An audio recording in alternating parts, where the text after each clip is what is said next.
Hey everybody, and welcome back to Art a la Carte.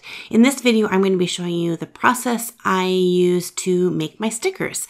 Now, I do have a video that I posted a while ago showing that process, but it's an older process. It still works, but I thought I would do a much more updated version and kind of show you the things I'm using now. It's taken me a while to get to the point where I felt I could make this video just because the last year I have been testing out different products to find out what works best for me.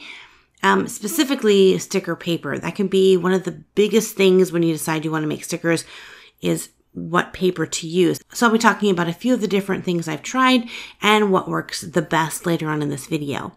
But before we jump in, if you guys could do me a big favor, if you're not yet a subscriber to my channel, would you hit that subscribe button so that you don't miss out on any future videos? When creating stickers, there are 3 different routes you can take. The cheapest route, which still makes nice stickers. The business route, maybe you want to sell these at an online store or at a convention, so you want to be able to make them yourself. And that's kind of the route that I've taken.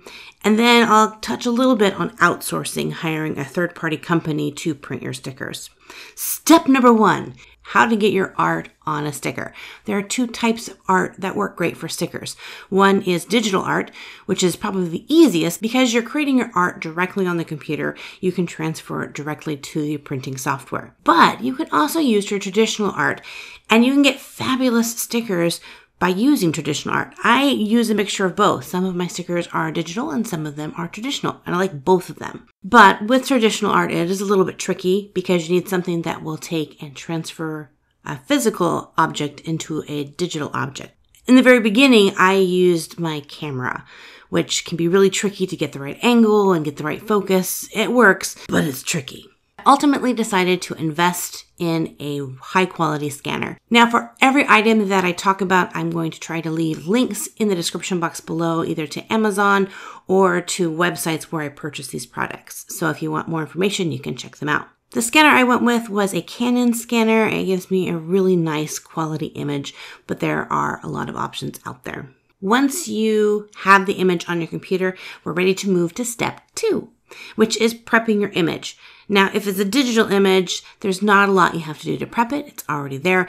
But traditional art, you may need to fix some levels and clean your image up. If there's any hair or dust in your scan, you might want to remove that and make it all look cute and pretty.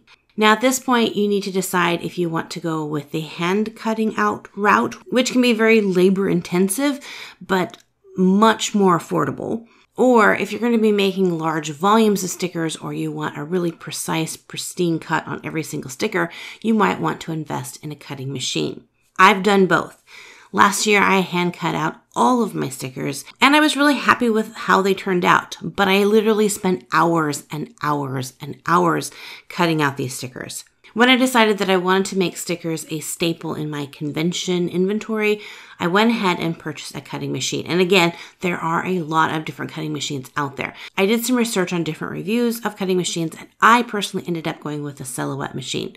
I liked how the machine worked. I had some friends that had Silhouettes, so that if I ran into technical difficulties, which you do, I had some people I could ask for help. Plus, I found a really good bundled deal on Amazon. Now, I'm not sure if the deal is still going, but again, I'll leave a link to the machine that I purchased in the description box below.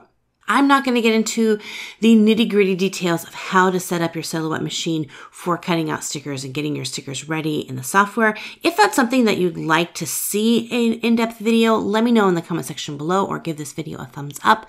That way I'll know that's something you're interested in and I will definitely make a video showing you. Now comes the ever-important step number 3, which is printing out your stickers.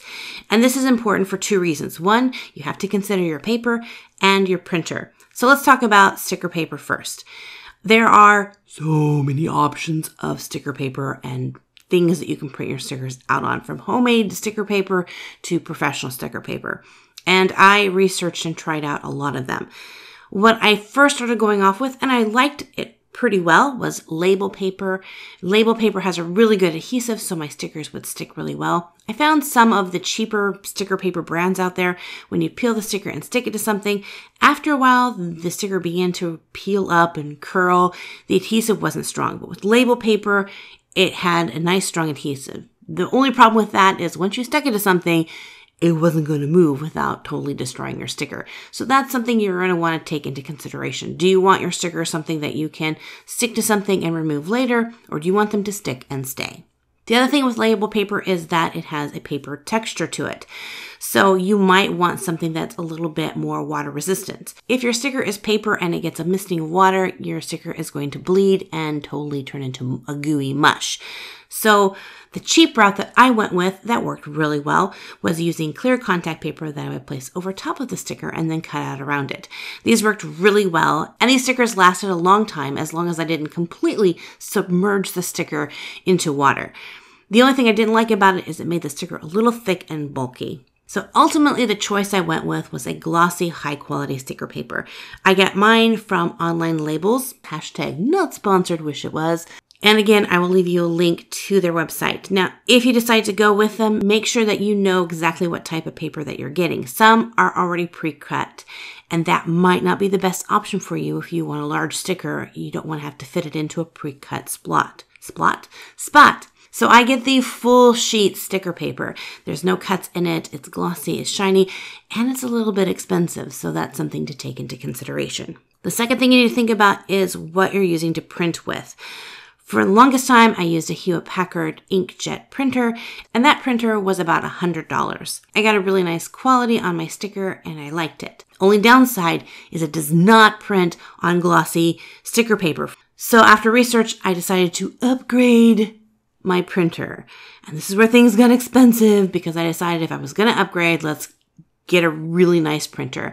So I ended up going with the Canon Pixma Pro. If you are going to spend this much on a printer, hundreds of dollars on a printer, you better see a difference in the print quality. And I will tell you that there is a huge difference between my professional printer and my now just used for document printing HP printer. So if you're ever curious, is there a difference? There's a difference. There's a difference. Once you've chosen out your paper and you have your printer and you've printed it out, now comes the part where you need to cut your stickers. Again, you can choose to do a little bit cheaper version and hand cut out your stickers. I would use a pair of craft scissors. I tried for a while with like an X-Acto blade, but that was really hard on my hands, so craft scissors worked great for me. But as you know, now I use my Silhouette cutting machine. The question I always had with these cutting machines is how do they know where to cut on your paper? Like what magical things do they know? And it's all taken care of because of these cool little things called registration marks. When you print them out, you need to make sure that you print out registration marks. That lets the computer tell the cutting machine exactly what to cut and what not to cut. Now, the registration marks are probably the trickiest thing with these machines. They're very finicky. So you want to make sure that you get them printed nicely and clearly. And you need to make sure that your machine is well lit so that your machine can easily read the marks. Once it cuts out the designs, you can remove your stickers. Now, here's a fun thing. With this machine, you can actually choose to cut out sticker sheets, which allows you to get what's called a kiss cut, which means it doesn't cut all the way through the paper, just through the sticker part, leaving the back still intact, which means you can peel them up and still have that backing like a real professional sticker. It's awesome. It is a little tricky and you have to do a couple trial runs to finally figure out exactly what works best for you. And again, if you'd like a more in-depth video on the settings and everything that I use for the Silhouette machine, let me know in the comment section below. The last step is figuring out your packaging. Now, last year at my conventions, I just sold them individually, but now that I have sticker sheets, I decided to cut them out slightly smaller than a 5x7 print. That way I can put them into 5x7 bags and have a nice backing to them. It gives a nice presentation. And there you go. That's what I do to create stickers. But before I end the video, let me just touch briefly on outsourcing. This is going to give you a super high quality and very easy for you way to get stickers, but you're going to pay for it. I've used a couple of different companies just to get a couple test runs on their stickers. I used Sticker Meal and Vistaprint to test out their stickers, and the quality was great. I really was happy with the product, but the cost versus of how much I wanted to be able to charge my stickers for left me with little to no profit whatsoever. In the end, I decided that I would do my own cutting of stickers. That way I could keep the cost of the stickers down and not have to raise the prices up so high to cover the cost of getting the stickers made. Well, hopefully this answered some of the questions that you guys might have about how I make stickers and how you might get into making stickers. It is a super fun thing to do. If you guys create your own stickers, I would love to see pictures of them. I love stickers so much. So make sure to tag me in any social media posts where you share your stickers so I can check them out. Anyway, guys, thank you so much for hanging out with me. And until next time, God bless you guys. Hit that subscribe button and we'll see you in another art video. Bye-bye.